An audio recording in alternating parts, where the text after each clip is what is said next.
Nesaf. Nawr, ni wedi bod yn edrych ar cymeriadau o'r Hen Testament. Ond, ydych chi wedi gweld, mae pob un wedi bod yn dyn neu bachgen. Beth am y menywod? Wel, heddi ni'n mynd i edrych ar fenyw o'r enw Ruth. Drychwch.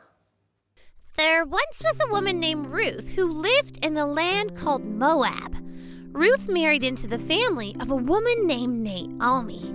But all of the men in Naomi's family died, and Ruth was left without a husband. One day, Naomi decided to go back to her homeland of Israel, and Ruth decided to go with her. On their journey, Naomi said to Ruth, "Go back to your mother's home. May the Lord bless you." But Ruth was determined to go on with Naomi, and Ruth said, "Don't ask me to leave you. Wherever you go, I will go. Wherever you live, I will live. Your people will be my people, and your God will be my God." Through love and kindness, Ruth would not give up on Naomi. God had a plan for Ruth and guided her along the way. The Lord provided Ruth with a job working in a field, and Ruth never gave up. Ruth followed her heart, and in doing so, God rewarded her faithfulness. She married a godly man, and Ruth's son would carry out God's plan to bring Jesus to this earth. Wel, dyna stori. Nawr, chi gallu gweld trwy'r stori pa mor ffyddlon oedd Ruth. Roedd hi'n ffyddlon i'w mam yng nghyfraith, roedd hi wedi dilyn ei mam yng nghyfraith yr holl ffordd nôl i Bethlehem ac wedi edrych ar ei ôl hi. Ac oedd Duw wedi gwobrwyo'r ffyddlondeb oedd gan Ruth. Ac gwybod beth dwi'n hoffi hefyd yn y stori yma? Mae'r stori yma jyst un llyfr o'r Beibl yw e, ond mae'n dangos bod yr un llyfr yn y Beibl, ond bod y Beibl ei hun yn un stori. Mae'n dweud yn y llyfr Ruth bod Boaz oedd e'n gwaredwr i Ruth. Chi'n gwybod beth mae'r Beibl, mae'r Testament Newydd yn dweud bod Iesu yn gwaredwr i ni hefyd. A mae jyst yn dangos bod un stori sydd yn mynd yr holl ffordd trwy'r Beibl. A mae'n ffantastig. Mae'n lot fawr o llyfrau yn y Beibl, 66 i dweud y gwir. Ond un stori yw e. A chi'n gwybod beth? Oedd Ruth wedi priodi Boaz. Ac oedd hi wedi cael babi, oedd hi wedi cael bachgen. A wedyn, oedd babi hi wedi cael babi.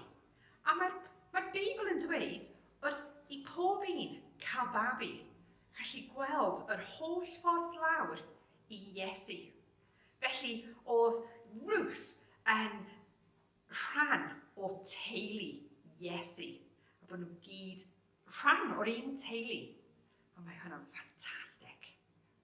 Na, dwi'n mynd i gweddio, a wedyn ni'n mynd i cael can, a byddai'n gweld chi wythnos nesaf.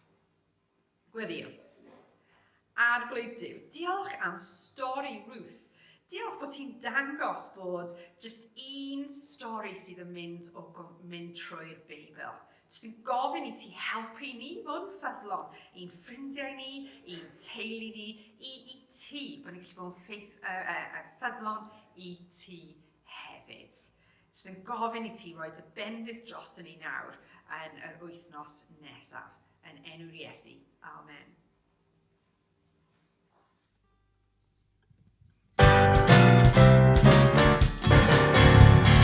Jesu den i'n canu dy dod.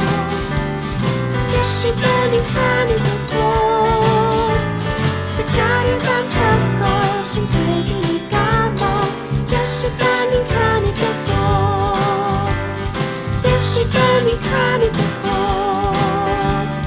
Jesu den i'n canu dy dod. Dy gariad anhygoel sy'n gledu i gamol. Jesu den i'n canu dy dod. Dofna mawr, Iesu mai dy gariad i mor ydyn a dofna mawr. Dy gariad anhygoel sy'n gledu ni gamol. Iesu mai dy gariad i mor ydyn a dofna mawr. Iesu den i'n